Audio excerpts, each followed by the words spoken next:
Assalamualaikum dear viewers, this is Nasir Khan Khail. Formula number 67, subtotal. What is subtotal function in Excel?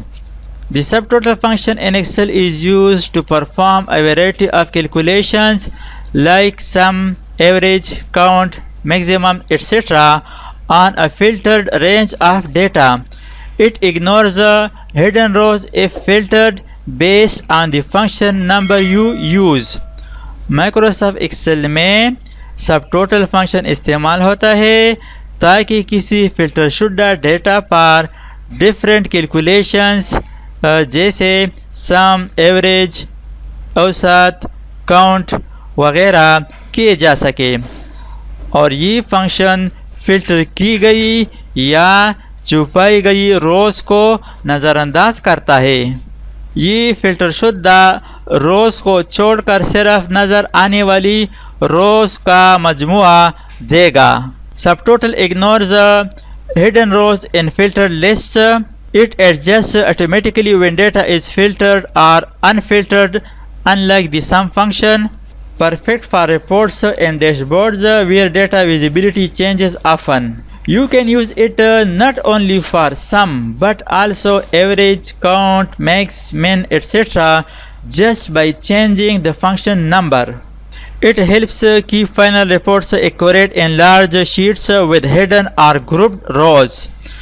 Suppose ये हमारे पास एक example मौजूद है जो कि स्टूडेंट्स फीस रिकॉर्ड है। यहाँ पर आप देख सकते हैं स्टूडेंट आईडी है, स्टूडेंट नेम है, क्लासेस है और फ़ी है। यहाँ पर सबसे पहले हम सम फंक्शन यूज़ करेंगे ताकि पता चल जाए कि सब टोटल और सम में डिफरेंट क्या है। तो इसके लिए हम यहाँ पर ये जो फीस है इसको टोटल करेंगे। तो इसके लिए सम फंक्शन यूज़ करेंगे is equal to SUM bracket start. Sum function के बाद यहाँ पर हम फीस को जमा करेंगे। तो ये जो फीस वाला कॉलम है इसको सेलेक्ट करें। इस रेंज को सिलेक्शन के बाद ब्रैकेट क्लोज, प्रेस एंटर। तो यहाँ पर आप देख सकते हैं जो टोटल क्लासेस का टोटल फ़ी है वो है 32,200, 32,200। अब यहाँ पर हम सब टोटल फंक्शन यूज़ करेंगे, यानी बाद में हम यहाँ पर फ़िल्टर लगाएंगे हर एक सेपरेट क्लास के लिए। तो यहाँ पर हम फंक्शन यूज़ करेंगे सब टोटल इज इक्वल टू सब टोटल ब्रैकेट स्टार्ट।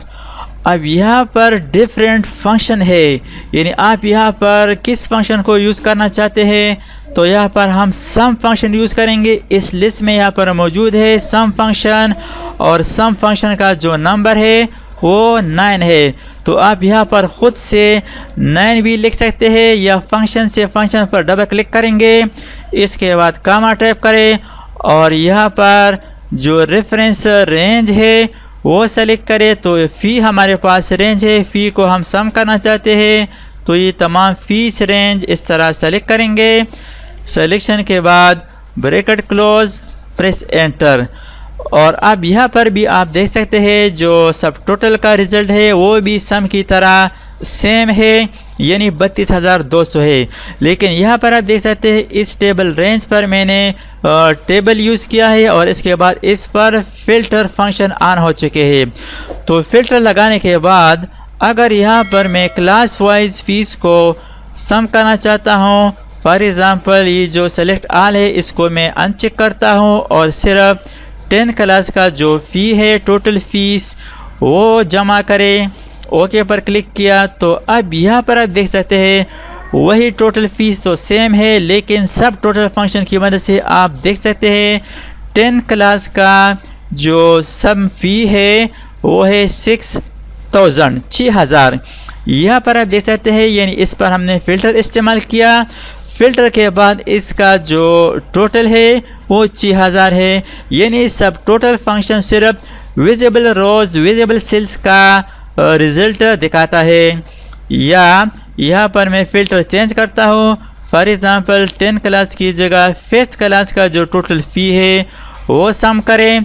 तो अब यहाँ पर आप देख सकते हैं ये है total fee of class 5th। यहाँ पर आप क्लासेस देख सकते हैं, यानी फ़िल्टर शुदा डेटा को सम करता है सब टोटल फंक्शन।